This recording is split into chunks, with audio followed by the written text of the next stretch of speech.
Fala pessoal, beleza? Nesse vídeo aqui eu vou explicar para vocês um pouco mais sobre o Canip, um fundo imobiliário aí de papel da Quineia, tá? Que a gente vai estar verificando se ele vale a pena realmente investir ou não, se é um bom investimento, tá? E vamos fazer uma análise completa utilizando ali o Status Invest, o próprio relatório gerencial mensal do fundo, tá? Vamos fazer uma análise completa ali para ver se caberia na sua carteira de investimentos ou não, tá? Lembrando que não é uma recomendação, então é bom que você aprenda a analisar por conta própria sempre, ok? Sem mais enrolação, vamos lá pro vídeo.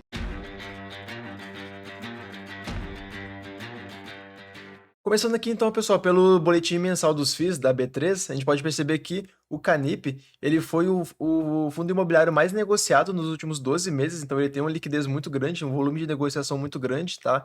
E no mês de agosto, ele tá aqui, aparece como quarto lugar, né, dos top 10 FIIs. Então ele é um fundo que realmente tem bastante notoriedade, tem bastante liquidez, tá? E isso é muito interessante, né, uma vantagem.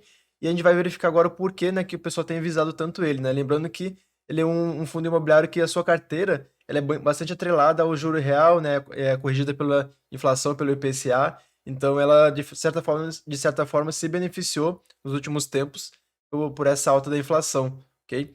Agora, vindo aqui no relatório gerencial deles, né, a gente pode perceber, né, a própria Quiné, né, como gestora. Então, assim, no fundo de papel, de forma geral, é muito importante essa questão da gestão, né, de ter uma gestora muito boa, tá? Porque a gente depende bastante deles para estar gerenciando toda aqueles CRIs, né? Toda aquela diversificação de CRIs, que é difícil para nós, investidores comuns, ir ali um por um dos CRIs e ficar sabendo todos os detalhes por trás, né? Os riscos, as securitizadoras e tal. Então é muito caso a gente confiar bastante na gestão e sempre olhar essa performance da gestão em si, tá? No caso da Quiné é uma excelente gestora, então nesse quesito tá bem ok. O patrimônio do fundo aqui, então ele é basicamente o maior fundo, né, imobiliário da bolsa, tá? Então ele tem um patrimônio muito grande, número de cotistas bem considerável também, tá? Aqui ele já mostra que os dividendos por cota que ele tem pago, então R$ 1,20, né, por cota, a pagar no dia 14 de setembro, então tá essas informações aqui já no relatório gerencial, tá? Cota patrimonial 99,10, então está sendo negociado ali atualmente a cota de mercado acima do valor da cota patrimonial, tá? Mas esses detalhes a gente vai ver depois mais no Status Invest ali, tá? Aqui, o relatório em si, ele é como se fosse uma carta do gestor ao cotista, então é sempre bom, caso você tenha um fundo na carteira, você faça esse acompanhamento mensal ou trimestral, né, conforme você se sentir mais à vontade e confiar mais naquele fundo, né? Mas é bom para você ver as movimentações que o gestor tem feito, tá? Aqui mais alguns detalhes, né? O início do fundo foi lá em 2016, então ele já tem um certo tempo de bolsa ali para a gente poder estar verificando essa performance, né? Taxa de administração bem padrão, 1% ao ano, então essa é a média dos fundos aí de forma geral, tá? Dos fundos imobiliários, né? E o fato de não ter taxa de performance também é uma grande vantagem, tá, pessoal? A gente sabe que muitos cobram aí 100% do CDI, que é muito fácil de bater, né?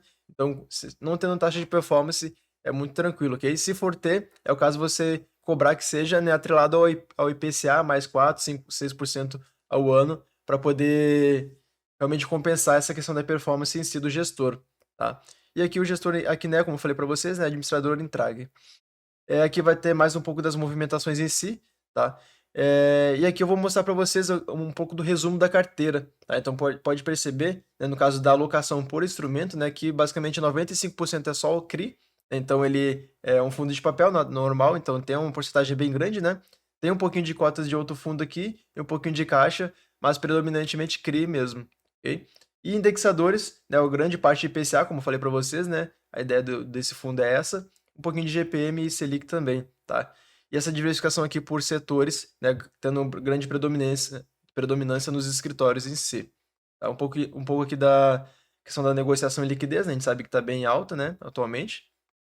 Informes contábeis, então, mostra aqui um pouco dos resultados, né, das despesas. É importante a gente ver esse resultado sempre crescente, né? E o estado por cota ali, né, basicamente em agosto aqui, ó, entregando 1,17, né, 1,10, 1,5, então ele tem mantido assim, sempre acima de R$ 1, tá?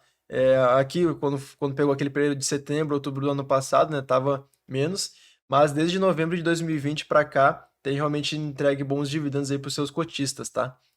Aqui um pouco mais do rendimento mensal, principalmente comparando com o CDI, então apresentou essa rentabilidade bem boa, tá? Quando a gente faz essa comparação com o CDI em si, né? E um pouco mais da carteira de ativos, o portfólio em si, vocês podem perceber que é bem diversificado. Então, é muito importante essa questão da diversificação em CRIs, porque isso aí traz mais segurança para o fundo de papel. Ainda mais se ele realmente tiver aquela questão toda da diversificação de securitizadoras, do indexador em si também, tá? Da duration também daquele CRI, né? Então isso aí a gente pode perceber aqui. E a grande ideia também é que nenhum fundo, nenhum CRI tem uma participação muito grande de porcentagem, tá? Então o que mais representa é esse aqui, que representa 5,6%. Então, e o restante aqui, a maioria é 1%, em torno de 1, 2%. Então tá bem ok nesse quesito também, tá? Porque não adianta você ter 100 CRIs na carteira e um apenas representar aí 50%. Então, acaba que ia aumentar bastante o risco, né? Então, essa diversificação aqui é muito importante, ok? E grande parte aqui é indexador do IPCA, como eu falei para vocês, então essa alta do IPCA beneficiou bastante esse fundo, tá? Aqui mostra um pouco mais da carteira, ok? E aqui para baixo um pouco do resumo dos ativos. Então, como eu falei para vocês, né, para nós como investidores comuns é muito complicado você ir um por um dos ativos aqui e fazer um acompanhamento, né? Principalmente aqui na questão das garantias, né, do LTV, né, o LTV, o Loan to Value, né, ele relaciona o empréstimo com a garantia, então os valores, então é muito importante que quanto menor melhor, né, dessas porcentagens, né, menos arriscado seria. Então é bom estar às vezes verificando essas porcentagens aqui, tá? Naturalmente o fundo ele vai querer assumir mais risco, o fundo de papel ele vai querer assumir mais risco para trazer mais retorno para os cotistas, né? O ideal é que tivesse a grande maioria aqui abaixo de 50%, tá? A gente vai perceber que tem gerado aí em torno de 60% aí a maior parte dos CRIs dele, tá? Mas isso aí é aquela questão do risco-retorno. Então, com você confiando na gestão, isso aí, ela fazendo um bom trabalho já estaria bem ok nesse quesito, tá?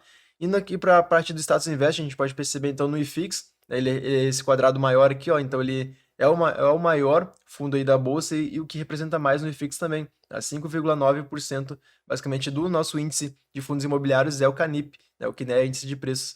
Então abaixo dele aqui já vem o KNCR de papel também, tá? HGLG, outros famosos, né? Do pessoal aí que o pessoal gosta. Então, ele tem uma participação muito grande e mostra toda essa notoriedade, tá? E vindo aqui para mais indicadores, né? O valor atual dele tá R$ 104 no dia que eu gravo esse vídeo, tá? E o dividend yield dele tá de 12,31%.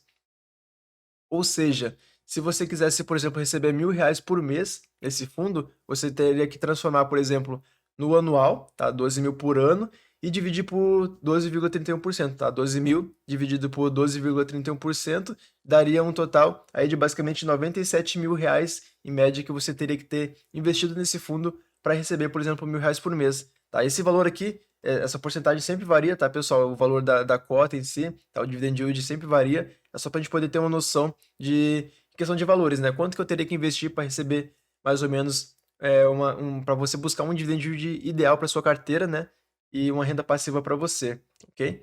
Mas assim, vocês podem perceber que ele tem entregue bons dividendos sim, tá? Basicamente nos últimos 12 meses aí foi 12,86 por cota, tá? E ele está apresentando uma desvalorização natural, né, nos últimos 12 meses, até também impactado por toda essa questão do risco fiscal do nosso país, riscos políticos, a Selic também subindo, então tá tudo, o mercado tá precificando aos poucos essa variação toda, tá?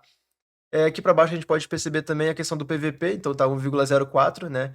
Se tivesse 1, seria aquele valor justo, né? Acima de 1 estaria caro, né, com ágio, e abaixo de 1 estaria barato, né, com deságio. Então ele está sendo negociado um pouco acima do preço justo dele, vamos dizer, tá? Mas o PVP, ele é um indicador que não pode ser avaliado isoladamente, tá? É bom que você veja todo o conjunto, né? E caso você faça aporte mensal constante ali, diversificado na sua carteira, ele é o que menos interferiria nessa decisão, ok? E o restante aqui foi o que eu já mostrei para vocês, tá?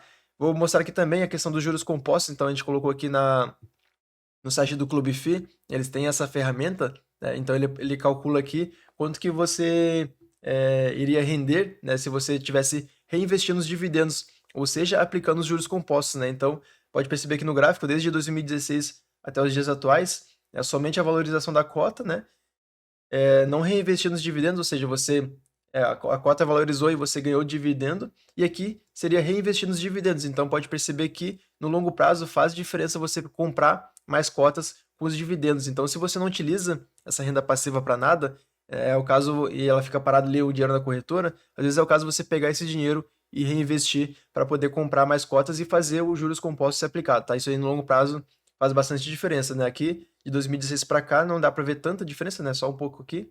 Mas quando pega o período de 10 anos para mais, né, janelas maiores de tempo, a gente consegue perceber mais esse detalhe. E para finalizar, também mostrei aqui para vocês, direto no regulamento do fundo, tá? A questão do público-alvo. Então, ele é um fundo que ele é destinado para investidores qualificados, tá, pessoal? Isso aí, muita gente acaba que adquire esse fundo, às vezes a corretora não bloqueia, tá? Investidor qualificado é aquele que tem algum tipo de especialização ou que tem mais de R$ 1 milhão investido em patrimônio, tá? Tem alguns critérios assim, que é tudo botado como regra pela CVM, tá? Mas no caso desse fundo aqui, e apesar dele ser de investidor qualificado, né, muita gente cotista normal ali consegue comprar porque a corretora não está bloqueando, tá? Então você tem que cuidar com esse detalhe, porque idealmente você não poderia, se você não for investidor qualificado, comprar esse fundo, tá? E a responsabilidade total é do intermediário, ou seja, é da própria corretora fazer esse controle. Então, não existe nenhuma regra que você pode ser punido por causa disso, tá? Mas é o caso de seguir essa regra prevista, ok? E a ideia do vídeo era essa, pessoal, mostrar para vocês aí um pouco mais sobre esse fundo, tá? Eu acho que é um fundo de papel muito bom, sim, tá? Mas você tem que comparar com os demais do setor, né? Colocar ali numa sequência os diversos fundos de papel, tá? E verificar ali qual que te atrai mais, tá? Lembrando que você não pode olhar só para os dividendos, tem que verificar ali a gestão, a performance, a diversificação de crise, a segurança, ainda mais se você for investidor de longo prazo, né, de forma que você consiga decidir bem por conta própria, tá? Eu, particularmente, eu considero esse um fundo muito bom, sim, né, e ele traz toda essa segurança, esse risco-retorno adequado pelo papel dele de maior fundo da bolsa, tá? E mais expressividade aí em questão de fundo imobiliário, ok? E eu quero saber a opinião de você, se você gosta desse fundo ou não, deixa ali nos comentários e lembre de deixar o like também, tá? Eu vou ficando por aqui, um grande abraço e até a próxima.